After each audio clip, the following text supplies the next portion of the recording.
ყველგან და დამყვებოდე, ხო? აი ხო ხედავ, ეხლა მე ვარ ლიფტში. ვის ლიფტში ვარ? აი ხა ნახოთ ვის ლიფტში ვართ. მე ხა მოვედი, აი ისეთ მაგარ ადამიანთან, ისეთ გემრიელო გოგოსთან, გაიანესთან მოვედი. და რატომ მოვედი, იცი? ახალ სახში გადმოვიდა. ეხლა ლილას ველოდებით მირიამ ჯან სავოტანი გაიანჩეուն, კაი ტომაც გავაკეთე, უნდა კარგად გემრიელად ვაჭამო და პროსტა აი არ მჯერა რომ ჩემი ლელა ჩემთან მოდის. ვაი მე არ შემიძლია ნერვიულობ. ჩემი კუკუ ჯან, ჩემი კრასავიცა ჯან. აი ჩემთვის იცი რა პატივისცემა რომ შენ ჩემთან მოდიხარ ჯან. აი რომ შენთან გადაცემაში ხო ვაფშე მესმის რას ნიშნავს ეგ პატივისცემა, მაგრამ რომ ჩემთან სახში მოდიხარ და ეს ჩემი ლამაზი კუკუნა სახლო ნახავ. ჩემო კუკუნა გოგო, ჩემო ჯიგარსონა გოგო, მერნები ეს კუ ჯანინ. ცავოტანე, ველოდები. ჩემთან სტუდიაში კი არ დაუძახე, მე თვითონ მოვედი. მაგრამ ნახე, აი ხა გძნობთ სუნს, აი რისი სუნი შეიძლება იყოს გაიანეს სახლის შესასვლელთან. მე ვგძნობ რისი სუნიც იქნება, აბა თუ გამოვიცნობ.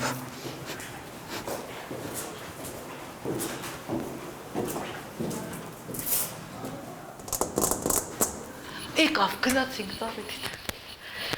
იგენაცვალოს გაია.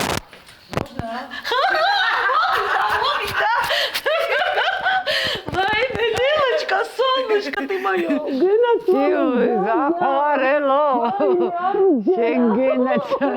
ორმჯერა. ჩემო საყვარელი. როგორ ახარ? კარგად, ძალიან კარგად. შენგენაც. მე რა საყვარელი, რა ლამაზია, ვაი მამაჯა. შენგენაც. ვაი მე რა საყვარელი ხარ, როგორ. გონცე სავატანემ. ლავემ, შენგენაც. როგორ მიხარია, რომ მე ძალიან მიხარია. პატივისცემა რომ თქვენ მოდიხართ დღეს, აი მოხვედით ჩემთან სახლში დღეს. ძალიან დიდი მადლობა. ეხლა იცი რა არის? აი მართლა ხა სტუდიაში ხო მოდიან ჩემთან სტუმრები, მაგრამ მე მინდოდა რომ შენთან მოსულიყავი სტუმრად, გაია, იმიტომ რომ მე ვიცი რომ შემოვდგი ფეხი ახალ სახლში. ხო. ამ სახლს აქვს თავისი ისტორია. კი ბატონო. მოდი ნელ-ნელა მივხვდეთ ჩვენ ამ ისტორიას. გინდა ოთახები ვაჩვენო. აბა რა? ვამონს. ხო, ეს არის ეს არის ჩემი ალექსანდრეს ოთახი. თავისი უჯრებით ყველაფრით მინდა რომ თავისი სპალნა ქონიყო ყველაფერი. აი ყველაფერი გავაკეთე რომ აი ეს ბინა მოხდეს რა, აი იყოს, აი აუსრულდა ჩემს სურვაში რომ თავის სპალნა ქონდეს. ვარა ლამაზია. ეხლა ჩემთან. ხო, დაზია ხო? ნახმარ. ძალიან ლამაზია, ძალიან. დიზაინერის გაკეთებული აკუკუჯან. ხო. ჯიგარო. ხო. აბა ეხლა ესეც გენაცვალოს გაია ჩემი. ვაი? ხო, ეხლა ნახე. ვარა ლამაზია, ჯიგარო. აჰა. ვეჩერამ ხო. აჰა. რაღაცა არის ხო. ლამაზია. კოხდა ჩემი. რაღაცა აქ უნდა იყოს სურათები, მე ჩემ დიზაინერთან ხო, ტუმბებს გავაკეთებ კიდე რაღაცა. გაი, რამდენი ხანია რაც ამ სახლში შემოხვედი? ორი თვეც არ არის. ორი თვეც არ არის. ახალია. ფაქტობრივად მე ვარ პირველი სტუმარი კი შეიძლება ხო, даже ნათესავებიც არ მოსულა. ვარა, კაი ადგილია. ნახე როგორი სიმწვანეა, როგორი მთებია. ეხლა აი აქ მეგობრებს მოიყვან მაგიდას გამსდადგამ. ხო, მინდა ეს დივანი რაღაცა კრესლო. მაგრამ ეს აქ რა ხდება? ეს გასაკეთებ, მინდა ხო, უნდა გავაკეთე ჩემებურად. მაიცადე ახლა ჯიგარო ეწამეთ მაიცადე. ოკები მინდა გავაკეთო ლამაზად. მოკლედ ახლა მე ჩემ სპონსორებს უნდა მოვეფერო და პატარა სათხოვარიც მაქვს. ჩემი გადაცემის წარმოდგენი არის საფთეკო ქსელი აბერსი და ასევე მყავს ახალი სპონსორი ზოდი. მე მინდა ზოდს ვთხოვო, რომ აი ესეთი გოგო მყავს ჩემი ჯიგარი გაია. აი ხა, აი ესეთ გოგოს, აი ეს კედელი არ უნდა დაუმთავროთ, მასალები, რამე რომეები გჭირდება რა, რომ ეს კუთხე ლამაზად გავუკეთოთ. მე რომ მოხვალ თქვენს გაგიხარდება, ჩვენს გაგვიხარდება. გაკეთებთ? მარა. მართლა? მარა. ვაიმე. შეგიდაც. მადლობა ზოც. სომხურ სიმღერას ღეროდი. ოღონდ არ ვიცი ხა როგორ. ახინჯდეს ავარე ბაჟან მამპაჰი. სწორია. ვერცის ხოსკერე მასუმი მიარი. ვაიმე როცა არის. დანაინა ტერარირარირა. გაღნი კარუსელ. კაკი კარუსელა ერქო მამაჯან. იმინა აი ბომონდურ სიმღერებს მღერე. ვაიმე ბომონდუბარ. გაია, ჩემო საყვარელო. მე ახლა ვიმყოფები შენთან სახლში და ამ სახლში ძალიან მნიშვნელოვანი დატვირთვა აქვს შენი ცხოვრებისთვის. მაგრამ სანამ აი ამ სახლის ისტორიამდე მივალთ, მოდი დავიწყოთ შენი ცხოვრების დასაწყისი ბავშვობა. ბავშვი ვიყავი ძალიან საყვარელი. პუტკუნა. რბილი. კაი ხასიათებით, სულ რაღაცებს აი ვაკეთებდი, რაღაცა მინდოდა, რაღაცა სულ მაინტერესებდა მამა ჩემის, ანუ ოჯახის პირველი შვილი ვიყავი მე, მაგ ოჯახის.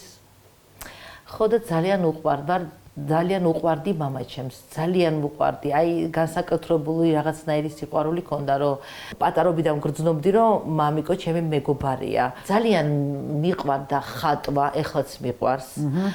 ხასიათებზე, აი რბილი, არ მიყვარს ჩხუბი, არ მიყვარს აი ყვირილი, მიყვარს უფრო ტკბილი ლაპარაკიდან, აი რომ არიგებდა რაღაცა აწყნარა. ანუ ტკბილი ენით გინდოდა რომ გაგეკეთებინა ყველაფერი. აი როგორ არის, იცი, აი რომ პატარობები რო ვიყავით მაგალითად მამიკო და დედიკო თუ 1000-ში ერთხელ ორი რაღაცა კამათი მახსოვს. ორი ხო, ორი რაც იყო და სულ ვარიგებდი. ამას რაღაცას დავწერდი, იმას რაღაცას ვეუბნებოდი და სულ ვარიგებდი დედას და მამას, რომ რაღაცა არ მოხდეს ისეთი სერიოზული, ან არ ილაპარაკონ, მე მოქმედებდა ჩემზე, ცუდად ხდებოდი. ყველა ბავშვს აქვს თავისი ოცნება, ხო? ეხლა მე ეს რამდენად ასრულებადი არავინ არ იცის, მაგრამ რა იყო შენი მთავარი ოცნება, შენი ბავშვობის? დიდი ხანია მოცნებებზე არ ვფიქრობდი. სიმართლე რო გითხრა, მაგრამ ჩემი ოცნება რა იყო, იცი, ძალიან მიყვარდა ხატვა. დიზაინერობა, აი ეს მოდელებს, კუკლებზე რაღაცებს, ლენტეჩკებს ავიღებდი, რაღაცას დავკერავდი, შევკერავდი რაღაცა შლიაპებს, იმებს, საქორწილო კაბები, რა ვიცი რა, ყველაფერს ვაკეთებდი. დიზაინერი ანუ დიზაინერობა გინდოდა. მიყვარდა ძალიან ხატვა, სულ აი მხელა რევეოლები მქონდა, სულ მე ვხატავდი. ძალიან კარგად ვახსოვს, ისეთი ინტიმური ლაპარაკი იყო მამიკოსთან, რომ მე რო ვხატავდი და თვითონ მაგის ჯიშიდან არის, ან თვითონაც ხატავდა. ხო და იმისგან გამომივიდა დაინახა რომ შეგიძლია. ხო, მე ვუთხარი რომ ძალიან მინდა რომ მოდელიერო ვიყავ, მაშინ მოდელიერობას ვეუბნებოდი დიზაინერი. ეხლა არის, ну, მოდი ესე ვთქვა, დიზაინერის ხატვა და რაღაცას მინდოდა და მითხრა რომ გაიაჯან, რომ გაიზდები, აქ არ არის არაფერი და პეტერბურგში წახვალ და ისწავლი. აი ძალიან კარგად მახსოვს და როგორი ამაყი ვიყავი, ძალიან კადაზე აი რომ მოდიოდა ეს პირველი მარტი მასოვს გეტრებით რაღაცა და გოგოსთან მაგა მე დიზაინერი უნდა გავხდე და ძალიან მსიამოვნებდა ჩემთვის ეს ოცნება დარჩა. გაი, ეხლა თქვი რომ დასრულდა ჩემი ოცნებაო და მე ვიცი რომ დასრულდა ეს ოცნება, იმიტომ რომ სამწუხაროდ მოხდა ის, რასაც ალბათ არავინ არ ფიქრობდა, ძალიან ახალგაზრდა გარდაიცვალა, ჩემი ცხოვრების მთავარი მეგობარი. ადამიანი რომელმაც იფიქრა რომ მოდი ვრთებ შევასხავ შენს ოცნებებს, მამა გარდაგეცვალა. კი, უკრაინაში მუშაობდა, ბიზნესმენი იყო. რამოდენიმე კოოპერატიული რაღაცები ქონდა, ბევრ რაღაცას აკეთებდა. მამა ყოფდი მამა ჩემით. ისეთი მამა იყო, რომ დღემდე არ დამინახია ეგეთი მამა. კი არიან კარგები, მაგრამ აი მამა ჩემისნაირი მინდოდა სულ რომ დაჟე რო ყოფილიყო, დაჟე ჩემი მომავალი მეუღლე. რო დარეკეს, ხო და რო თქვეს რომ მამა არ არის და გარდაიცვალა 33 წლის ასაკში. მე კიდე ბავშვი ვიყავი 33 კი, აი შოკში ვიყავით, აი დედა ჩემი გათეთრდა უცებ. ბიძა ჩემი არ ვიცი უტყავდა თავის თავს, მოკლედ ჩვენ აი როგორ ვიყავით, იცი, აი რაც მე მქონდა ეს ყველაფერი შიგნით, აი რასაც მიჩნდა რომ ამბობენ ეს ყველაფერი, всё გაცარიელდა უცებ ერთ მომენტში. არანაირი მიჩნდა, всё დაცარიელდა ყველაფერი. სახლიც ჩვენს ყველაფერი ძალიან ცუდი დრო მოვიდა ჩვენთვის, ხო? ძალიან ძიმე ამბავს ყვები ხო? კი. არავინ უკვე არ მოდიოდა, მაშინ იყო სტუმრიანობა, ყველა ხალხი სანამ ცოცხალი იყო, სანამ ეს ადამიანი ფეხზე იდგა, სანამ კარტოჩნი დომი ბრახ ირუხნულა. არაფერი აი რაღაცნაირად ყველას გული და სულით კივილი დარჩა დღემდე გვაკეთე. რას აკეთებს დედა? დედა არის უძვირფასესი ადამიანი. მაშინ ჩვენ დავინახეთ ვინ იყო დედა. ყველაფერი საერთოდ ის სიმძიმე ჩვენ ძალიან აი განებივრებული ბავშვები ვიყავით. ერთი არა სიტყვა არ ქონდა ჩვენ, არც მე, არც ჩემ დას. მარტო მინდა ვიცოდით, მინდა, უირაკაია მინდა. და ძალიან რთულია ამ მინდადან უცებ ყველაფერი შეიზღუდო, ხო? და დედამ, რომელიც იცის, რომ ბავშვები არიან მიჩვეულები და ყველაფერი უნდათ და რომ არ იყოს არა სიტყვა, ყველაფერი თავის თავზე აიღო. ერთ წელწადში ჩვენი მეზობლები, მაგარი ქართველები, კარგი ოჯახი, მერი დეიდას ოჯახი, ბიჭები კოოპერატივი გახსნეს ექსპანდრელების. ხო. და ძალიან კარგად მახსოვს დედაჩემი ბელეტაჟი ქონდა ჩვენ და აი იქ მოიტანდნენ და წნიდა ეს. ხო. აი 10 კაპიკი იყო ეს გრძელი, ეს ვასიმოტკები რო იყო და საღამოს დავჯდებოდით, ერთი 5 წელს გავაკეთებდით, ვითომ ვეხმარებით. დავიღალეთ და დედაჩემი თელი ღამე მუშაობდა, რომ რაღაცა ეს 10-5 კაპიკები დააგროვინა, რომ თავისი ფული ქონიყო. ანუ არაფერს არ თაკილობს დედა, ყველაფერს აკეთებს იმისთვის, რომ თავის შვილებს ისე ვისე აცხოვროს, როგორც მისი მეუღლის სიცოცხლეში აკეთებდა ამბავი. მე 1/4-ით და მე და ჩემი დარო ყოფილი ვიყავით მაგისნაირი, ვეთყოდით ბრავო.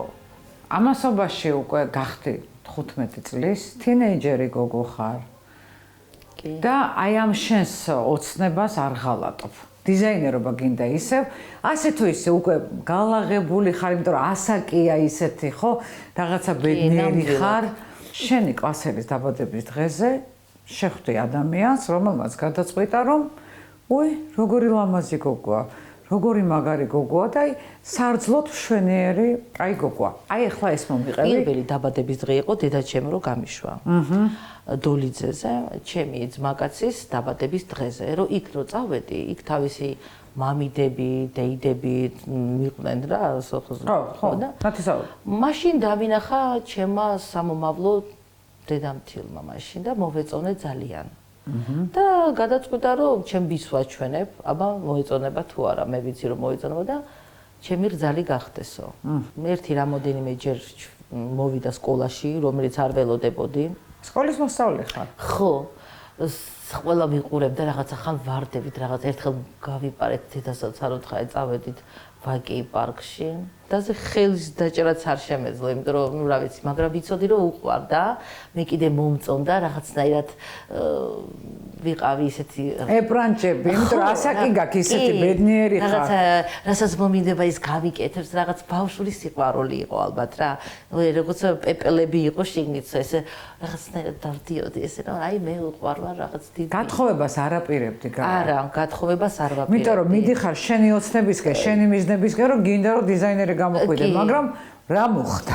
რა მოხდა და მოვიდნენ ჩვენთან სახლში. ხო. ნათესავებით, რო თქვეს რომ ეს გოგო რო ჩვენი იყოსო, დედაჩემმა მითხრა, ჯერ ძალიან პატარა არის და სკოლა დაამთავროს.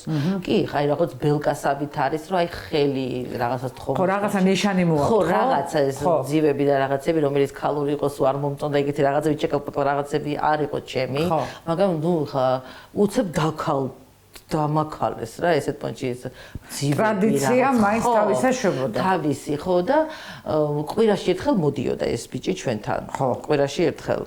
გამოწერეთ ადგილზე იყავით. ხო, კვირაში ერთხელ მოდიოდა თავის ძმასთან რა და ბიძაჩები ჩამოდიოდა დარს თამაშობენ. ხო. მე კიდე ბავშვი ვარ, აი ნუ არ რაღაცნაირად აი ეს ტრადიციული ეს რძალი, ეს არ მოგწონს, არა ვარ ეგეთი სტილის. საერთოდ მინდა რომ სკოლა დავამთავრო, მე ცოტა ვიარო და მე რა. ასე მოხდა ეს ყველაფერი უცებ თავისი ფიქრებში ესე გადაწყვიტა და ერთხელ მოვიდნენ სახლში და ვითომ ბებიაჩემის პრემიერკაზე ხალათის კერვაგზე მივდივართ, პრემიერკაზე ლამაზი რაღაც და პრემიერკაზე მივდივართო და აი აქ მომენტში გამიტაცეს და წამიყვანეს. მაგრამ შეეგვი ამ ბედს, გაყევი და ნუ გონია რომ გიყვარს. ხო, იცი როგორ მოხდა, რომ მომიტაცეს პაპა ჩემი რომ გაიგო ძალიან გაბრაზდა. ხო. მითხრა უკან მოიყვანეთ ჩემი შვილი და ნორმალურად ხელის თხოვეთ და მოიყვანეთ. ხო. როგორ მინდოდა თეთრი კაბის ჩაცმა. ველოდებოდი დედაჩემის თეთრ კაბას ჩავიცმებდი, ჯენგლ-მაგლ დავდიოდი, ეს რაღაცა ეს პერჩატკებით რაღაცა დეკოლტე ვაიბი, რაღაცა სუსარგესთან ვიყავი 1 საათი, ეს წარბი, ეს მეორე რაღაცა და აი ესეთი თანაც მიყვარდა ეს ხატები, რაღაც მეთქი ბანდს გავაკეთებ, მაგრამ იცი როგორ 15 წლის ხარ და ეხლა ნუ ვიცი რომ ეს თებები არის და ეს ყველა გოგო ფიქრობს რომ საკურსილო ქაბა ყველაზე ლამაზი იყოს და ასე შემდეგ და სულ ნატრულობდი, აი დედას ფიცა ვარ, მაგრამ ნუ ესე მოხდა რომ რაღაცა კამისიონკებიდან რაღაც ანუ კაბა კი არა რაღაცა ბოლო კაბა და რაღაცა კოსტუმი მიყიდეს. და ქორწილი გააკეთეს, ანუ ესეთი პიჯაკი და ხო, ნუ კოსტიუმს, იუბკა კოსტიუმ, თან ესეთი ფერი რომელიც ფიოლეტოვა.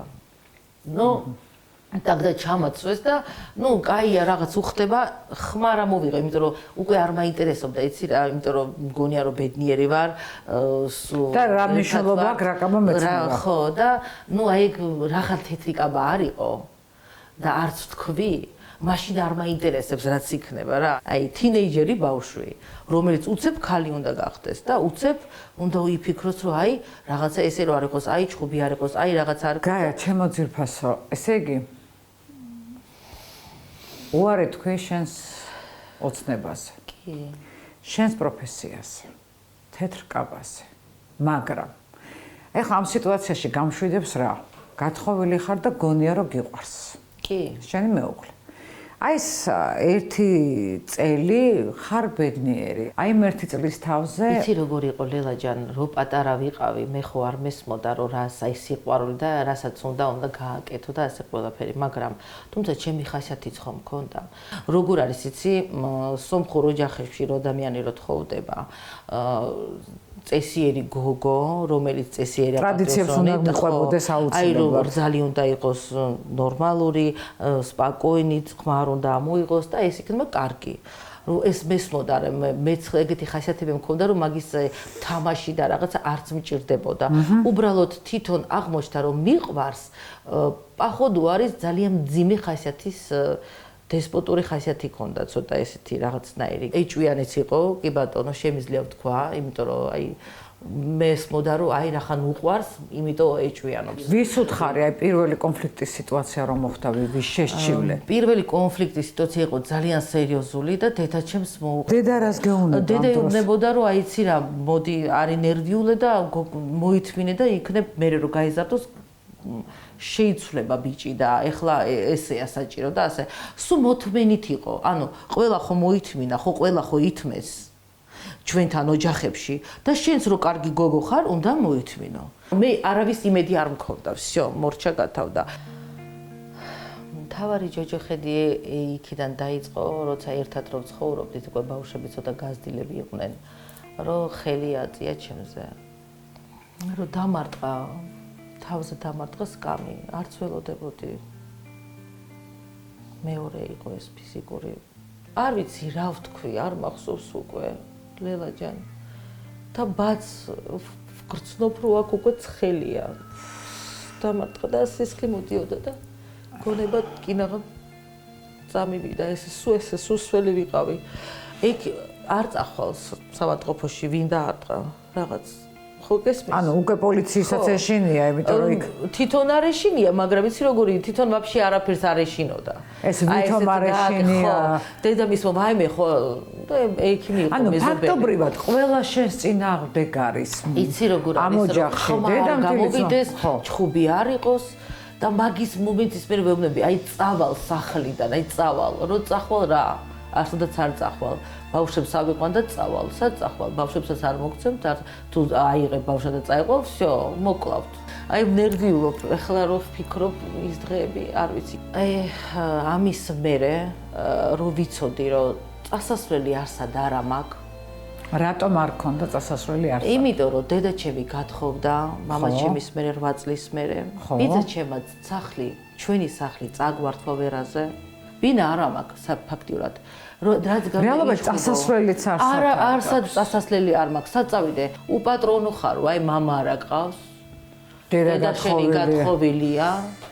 და ფაქტობრივად მარტო ხარ აი სად უნდა წახვიდე ვინ შეგიკედლებს ვინ შეგიფარებს აბსოლუტურად არაფერი თვითონაც იცოდნენ რომ ესე იგი და აი რა გაკე როგორ დააღწია თავი ამ სიტუაციიდან აი ეს მაინტერესებს ძალიან 10 წელი ერთად თითქმის ვიცხოვრეთ მე უკვე გაჩნდა კიდე საყვარელი არც სახში მოდიოდა თუ მოდიოდა როგორც მეზობლებივით ვიყავით ძალიან დიდი სტრესი იყო ჩემთვის ბავშვებისთვის რომელიც ბალიშის უკან ტიროდნენ რა გამეკეთებინა აი რა სად წასულიყავი მინდოდა წასვლა იცი როგორ მინდოდა აი ვიღაცა მერთი თქვას რომ ბინა მაქვს მოდდა იცხოვრე გავიქცევოდი ბავშვებთან ერთად შიშის გამო ისევ დავრჩი იქ 8 წელი ვიცხოვრე ქმრის გარეშე, მეუღლის გარეშე. ერთი წამით, გაია. და ამის მერე კიდე 8 წელი ითმინე ეს ჯოჯოხეთი. კი, 8 წელი იქ ცხოვრობდი მეუღლის გარეშე და ეს ყველაფერს ხედავდი ძალიან ბევრ რაღაცას, რომელიც ჩემთვის ნამდვილად ჯოჯოხეთი იყო, ლელაჯან,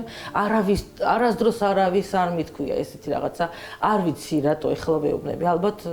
ალბათ უკვე მზად ვარ რომ ვილაპარაკო და არ მეშინია, ასე ვთქვათ რა. აი ვაფშე არ მეშინია რას იფიქრებენ და ვაფშე რას ეტყვიან. უკვე იმდენად დავიღალე.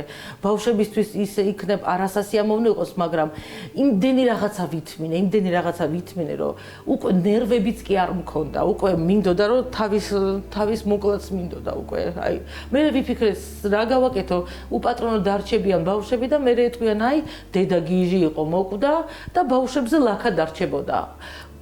ანგელოზებით ბავშვები მყავდა ბიჭი, ვაჟი, არ ვიცი 2 მეტრიანი და ჩემი ელენე, ჩემი პრინცესა, მაგითი ესე იგი ყველაფერი უნდა ისე მუცელში დავტოვო როგორც ჩემი, არ გავაკეთე. მეთქი არა უშავს, პაპა ყავს, ბაბა ყავს, ბებო ყავს და ერთად ცხოვრობთ, კარგია თუ ცუდია, ერთად ვიცხოვრობთ. ნუ ყოველი შემთხვევაში ბავშვები არიან ჭერს ქვემოთ, მაგრამ შენთვის ჯოჯოხეთია ეს ჭერი, ეს სახლი, ეს ადამიანები. დაიწყე მუშაობა. კი, მინდა მეთქი ვიმუშაო, აი სად უნდა იმუშაო, რაღაცა. მუშაობასაც გიგრძალა. არა, ხო, ბრძოლობდი ძალიან მაგრად. ბავშვები იყვნენ, ესე იგი პირველი მეორე სმენა. ესე იგი დილას მივდიოდი, დგებოდი 7 საათზე, მივდიოდი სკოლაში, მოვდიოდი, მე კიდე რომას მომყავდა სულ მეტროთი, ესე გეგეჟებული. სოლაკში ცხოვრობდა დედა ჩემი, რჩებოდი საღამოსი იქ. არა, მივდიოდი 3 საათზე ხდებოდა, იწყებოდა ჩემი სამსახური. პოვრად დავიწყე მუშაობა. იყო 7 ლარი ჩემი ხელფასი. ძალიან კარგად მახსოვს.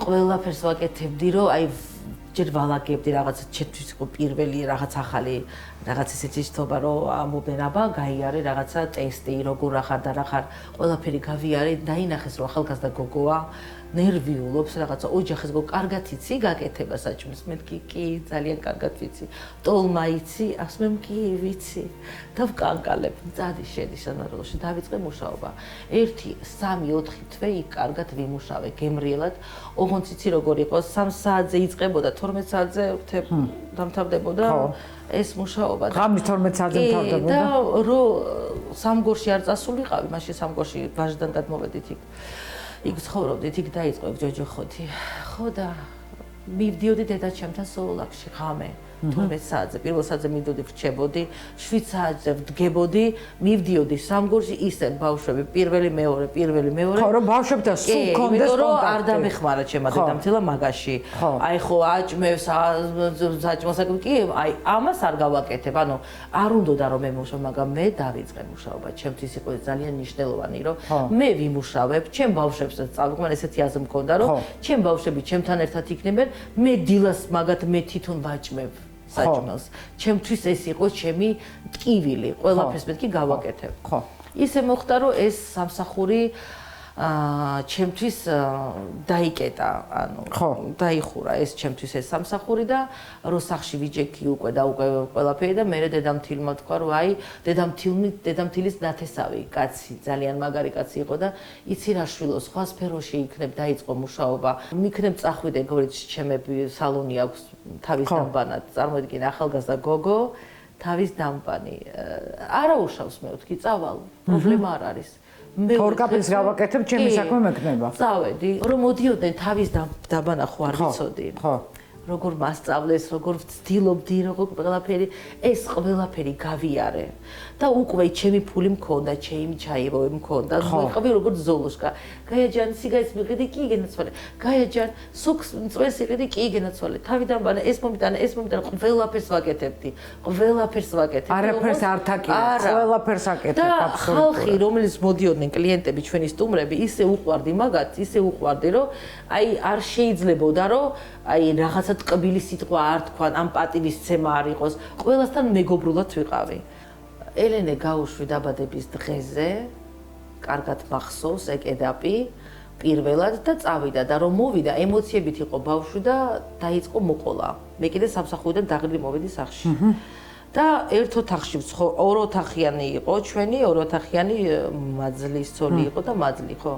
და აი ამ ორ ოთახში, ესე იგი, მამამთილი აქ თავისი ოთახია, აქაც ჩვენი. ესე იგი, ემოციურად ყვება რაღაცა ბავშვი და იქიდან მეუბნებიან დაძინება მინდა, დავიღალე, ძილი მინდა რა, ესეთ რაღაც და მე ვეუბნები კი, ხო შეიძლება რომ ცოტა ჩემს სახლშიც მეც დავისვენა, გასაგებია, მაგრამ არ გინდა. ხო, მაგრამ აბსოლუტურად უფლებო ადამიანი ხარ. ყველანაირი უფლება გაქვს ჩამორთმეული ოჯახში. იმიტომ რომ თუ წყნარად ვიქნები, კარგად ვიქნები, თუ რაღაცას ხმას ამოვიღებ, მაინც არაფერი არ გამოვა. უპატრონო. არაფერი არ შეიძლება. არა ყავს, დედა გათხოვილია, ბავშვები ჩვენთან არიან, სასასვლელი ასად არ აყავს, გესმის? არც ბინა და არც არაფერი. ბინა რო იქნებოდა, წახვიდოდი მამაშენს სახლში და ეგეც არ აგაკ. ვაფშე არაფერი არ აგაკ. აი ეს არის უპატრონო ბავშვილო, გაიგე და სულ ეს ტკივილი მქონდა. აი ამ სიტუაციაში მოხდა ჩხუბი. ისეთი ჩხუბი მოხდა, რომ მე ვუთხარი ეგეთი რაღაცა, ალბათ არ უნდა მეთქვა. ხო შეიძლება ჩემს სახლში ერთხელ დავისვენო ნორმალურად. ანუ ვთქვი, რომ სამსახურიდან მოვედი სახლში, დასვენება მინდა რა. კაი მეთქი დავწყნათ რაღაცა და ეს ჩხუბი ეს შენი სახლი არ არის. შენ ხარ აქ ძაღლი. 8 წელი შეგინახე, წადი ხო დედაშენმა შეგინახოს.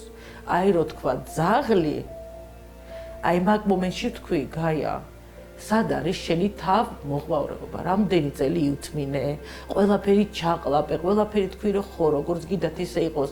ვაი თუ დაბრუნდება, სამჯერ მოვიდა, წავიდა და ასე ბევრ რაღაცები მოვითმინე. არ მინდა ამდენი ვილაპარაკო, ხო?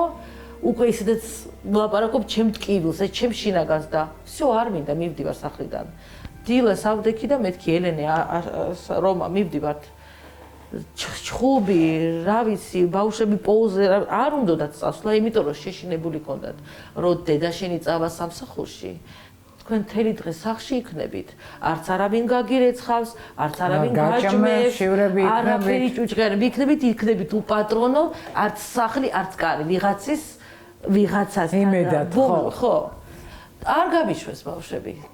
მე ავიღე ჩემი რაღაცები, რაც ორი რაღაცას ზედები და რაღაცები და წახვედი დედასთან. დედაჩემს, აბა თქვა დედაშენმა მიყუროს, მე არ მინდა 8 წელი გიყურე, всё, ძაღლი ხარ.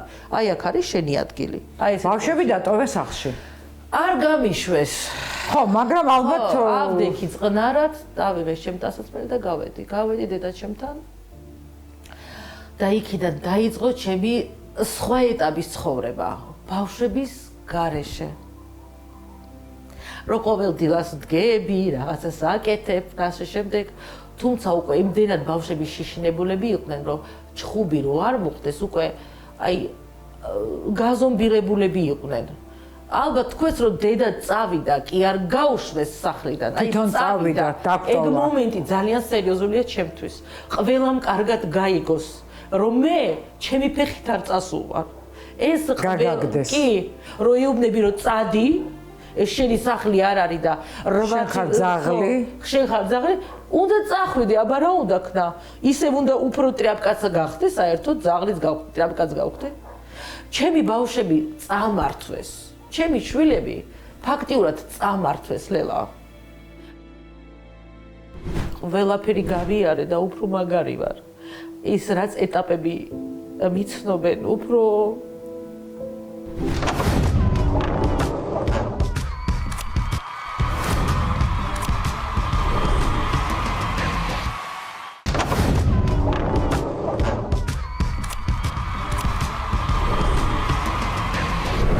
შვილები ფაქტიურად წამართვეს, ლელა. აი ეს არის ჩემი ტკივილი. არასოდეს არ ვეუბნებოდი. ძალიან მხიარული გოგო ვარ, ძალიან კაი ხასიათის პატრონი ვარ. არა ვარ ბოროტი, არა ვარ ცუდი, მაგრამ აი ეს ტკივილი სულ ჩემთან არის. ჩემი ბავშვები ალბათ შინაგანში დატოვეს, რომ დედაშენი დაგტოვა და წავიდა. მე ამას არ ვაპატიებ. თუმცა მერე წავიდა წლები, მეუბნები არა უშავს ცოდვებ, ჩემი ფეხი იქ არ იყო. არ მივდიოდი, სანამ ელენემ არ გათხოვდა, მერე ბავშვი ხელში დარჩა და ასე შემდეგ, მერე ამათ რო იყო, მერე წავედი. მე იმ სახში არ წასულვარ. თუმცა კიდე მამა და დედას ვეწახდი და მაგის ამაგზე მადლობელი ვარ, მაგრამ აი ესეთი რაღაცა რომ გამინადგურეს, შინაგანით გატყდა ეს ყველაფერი, მე ეს არ დამავიწყდა და არ დამავიწყდება კიდევაც. და თავისი შვილი რომ გემრიელად კარგ რო ვეუბნებოდი, ვაიმე რა ვქნა, რაღაცა უნდა გავაკეთო, რაღაცა მე ვაკეთებ ჩემი შვილს გამო. ანუ არ ილაპარაკო რა. რაც ამაგი მომცა, მე ძაღლივით გავუშვა. ეგრე არ შეიძლება თუ აკეთებ რაღაცას, ბოლომ თუ გააკეთე. არ გინდა ეგეთი რაღაცეები და ჩემი ბავშვობა, ჩემის ყველაფერი აი ესე აიღეს და აი ესე გატყდა ყველაფერი შიგნით, იცი რომ აი არა გაქვს ზურგი რა. აი, არა გაქვს ზურგი, თაფიფაკ. წახვედი დედასთან. ზურგო ადამიანი ვიყავი. წახვედი დედასთან. ხო, ბოდიშით. რა პერიოდი ყავი წავედი დედასთან და მუშაობდი კიდევაც. მე წავედი იმ სალონში ცოტა ხანი ვიმუშავე და ისე პოვრად წავედი, იმიტომ რომ მიყვარს გამზადება, მაგით ეს არის ჩემი და რა ვქნა.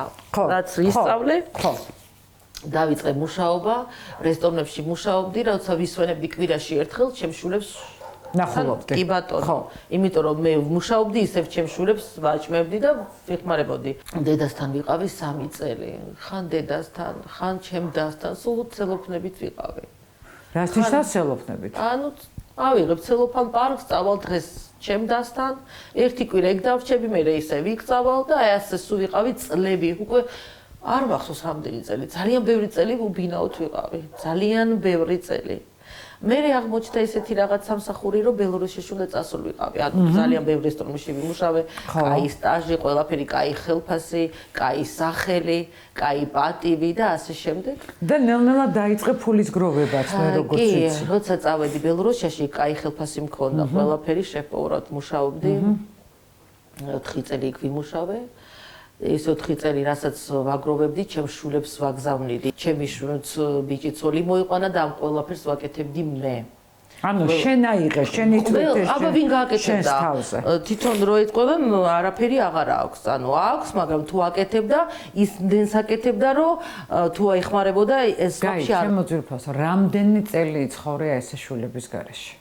10 წლამდე, არ მახსოვს 8, 9 თუ 10, არ მახსოვს, ძალიან ბევრი წელი ვიცხოვრე ჩემს შვილების გარეშე, მაგრამ იცი რა არის, სულ მაგაზე ვფიქრობდი, რომ როცა წავალ რუსეთში, ანუ ბელორუსში რო ვიყავი, რომ მე უთხარი ჩემს შვილებს, მე მივდივარ, მე უნდა ფული შევაგროვო, ბინისთვის მივდივარ, რაც არ უნდა იყოს, ყველაფერს გავაკეთებ, რომ ჩემი სახლი იყოს და წავიყვან თქვენ ჩემს სახლში, ერთად ვიცხოვრებთ, ერთად ზავტრკებს გავაკეთებ, ყველაფერს ერთად ვიცხოვრებთ. უკვე იცი როგორი სიტუაცია იყო, ხო ყველაფერი წამართვეს ჩემი. აი კიბე დამჭირდა, სერიოზული დამჭირდა ფსიქოლოგიურად, რომ მე ხლა ავაშენე ჩემი თავი, მე უთხარი შვილო, წავალ ვიმუშავებ, დედამ გენაცვალოს და ჩემი ბინა მექნება. ესე იგი, რო წავედი 4 წელი იქ ვიმუშავე, მე კიდე ბევრი რაღაცები მოხდა, ელენემ გათხოვდა, ბიჭი ცოლი მოიყვანა, მოკლედ ეს ყველაფერი კიდე მე ვაკეთებდი, ასე შემდეგ მე 4 წლის მერე ჩამოვედი, ცოტა ფული მქონდა შეგროვებული, არავის არ ვეუბნებოდი, იმიტომ რომ სულ გზავნიდი ყველაფერს რა და სულ რაც მე ვაკეთებდი, მერც ფიცავარ ერთი თუ რაღაცას ვატყუებ, აი ყველა რაც გულით ვაკეთებდი ბავშვებისთვის, მე იმიტომ ვაკეთებდი, ვიცოდი რომ ხვალზე იქ მაინც ის ბინარს ვიყიდი ჩემთან იქნებიან. იმიტომ რომ ხო ყველაფერი წამართვეს. აი ბავშვებს არ ვაპატიებ, თვითონ მეთქი გაიზდებიან, გავიგებენ დედის სიმწარეს, ეს სიმწარს და დამიბრუნდებიან ჩემთან, იმიტომ რომ ძალით ხო არა. უბრალოდ რო წავიდნენ, ის იქ წავიდა, ეს გათხოვდა, ძალიან ესეც ვინერვიულე, მაგრამ ვიცოდი რომ თუ მოვლენ ჩემთან მოვლენ უკვე ჩემი სახლი მეყოლება. აი გაიანე უყურე, როცა მე შემოვედი შენთან სახლში რატომ გავაკეთე ესეთი ტექსტი, რამხელა მნიშვნელობა აქვს აი ამ სახლს შენთვის. სახლი ზოგადად, სახლი ეს ხო თავშესაფარია ყველა ადამიანისთვის, მაგრამ ამ სახლს განსაკუთრებული დატვირთვა გაიანესთვის. ეხლა არ ვიცი, ჩემ მაყურებელი ალბათ სრულიად გაოგნებული უყურებს, აი ესეთი მხიარო, აი ესეთ საოცარ ფუნთულა საყვარელ გოგოს რამხელა სიმწარეა გამოვლილი და ორი თვეც კი არ არის, რაც გაიანეს შემოვიდა თავის სახლში და დღეს მისი ქალიშვილი თავის შვილებთან ერთად უკვე ცხოვრობს მასთან ერთად ბინაში, ისინი ერთად საუზმობენ, ერთად ვახშმობენ. და რაც ყველაზე მთავარია და მისი ბიჭი ახლა საზღვარგარეთ არის, იქ არის დაოჯახებული და მართლაც რომ ძალიან დიდი დატვირთვა გაიანეს შენთვის ამ სახლს. ეს ბინა ვეძებდი, მე გირაუთი ვცხოვრობდი, კიდე მუშაობდი, კიდე ჩამოვედი აქ მუშაობდი, ბევრ ადგილებში მუშაობდი, ყველაფერს ვაკეთებდი, რომ ცოტა ფული შევაგროვო. მე კიდე რაღაც ეტაპი მქონდა ძალიან ძნელი, რომელიც ვცადე ჩემი ოჯახის, ეგეც არ მინდა მაგ თემაზე ვილაპარაკო, უბრალოდ ეგეც ძალიან ცუდად მოიქცა ჩემთვის, ჩემ ორგანიზმის, ავად გავხდი მე მაგაზეც ვიბრძოლები, მეთქი არა უშავს, შენ მაგარი ხარ, არაფერი არ აგაქვს, ავად არ ახარ, ყველაფერი უნდა გააკეთო და მე 5 თვის ძებნაში ვნახე ეს ბინა. ეს ბინა კი არა, თვითონ დიზაინერი ბიჭია და აკეთებს ბინებს და ყიდის. რო წავედი მაგის ერთი ოთახიანი ვნახე რა და ვფიქრობ ერთი ოთახი ცოტა ჩემთვის პატარაა. რაღაცა ხო, რაღაცა მე დავმეგობრდით, ვეუბნები მამუკჯან სავატანემ, მე რო ვიყიდო ბინას სხვაგან, შენ გამირემონტებ ჩემ ბინას, რომ კარგად გავაკეთო, თუ აკეთებ გემრიელად გავაკეთო. ხო. კი გაიაჯან. ვეძებე, თვითონ მითხრა გაიაჯან, ამ კორპუსში არის ძალიან მაგარი ბინა. 3 ოთახიანი გამოვა, მე გაკეთებ, მოდი ნახე. მაგ დღეს მე მოვედი, ყველაფერი გავაკეთე, წავედი თბილისში ბანკში, ჩემი და ჩემი თამდები გახდა, ავიღე ფული, მე კიდე ავიღე ფული, მე კიდე ავიღე ფული, 20 წლით ზადო გავაკეთე ეს ბინა. 20 წლით ეხლა ავიღე და როგორც ყველა. ხო, და აი ეხლა ეს ყველაზე მაგარი გოგო ხარ, აი. ეხლა მაგ ჩემი ბინა, ჩემი ბალიში, ჩემი ლეიბი, ჩემი შვილები ჩემთან არიან, იციან, ვინ არის დედა და როგორი წარმატებული, ყველაფერი გავიარე. მე ეს მასტერშეფშიც რომ მოხვდი ეს ჩემი უფროსი გოგო რესტორანში მუშაობდი და თვითონ მითხრა რომ წახვალ და ასე შემდეგ. მე ამის მერე რომ მოხვდი აქ ნიკა გვარამი ამ ნახა ესეთი წმინდა სუფთა გოგოა, ესეთი კაი გოგო, მე დიდი ხანი არ მინახია და ეგ ჩემთვის პატივისცემა იყო და ვცადე მეთქი მოდი ამ გადაცემაში წავალ, იმიტომ რომ რაღაცნაირად საქართველოს მიწის ამაგსაც ვნახავ, უფრო გავიგებ, იმიტომ რომ არ მქონდა ამდენი საშუალება რომ ხან სვანეთში წახვიდე, ხან იქ, მე კიდე ამაგიანი საქმე იყო, მივდიოდით სოფლებში მაგათად ქალია ხო, რომელიც მარტო ხელა მეუღლე გარდაიცვალა, რაღაცა ყველის წარმოება აქვს, რაღაცას აკეთებს, ბევრი რაღაცა კი შეიცანი, ძალიან ბევრი რაღაცები ჩემ შინაგანთან ახლოს არის ეს.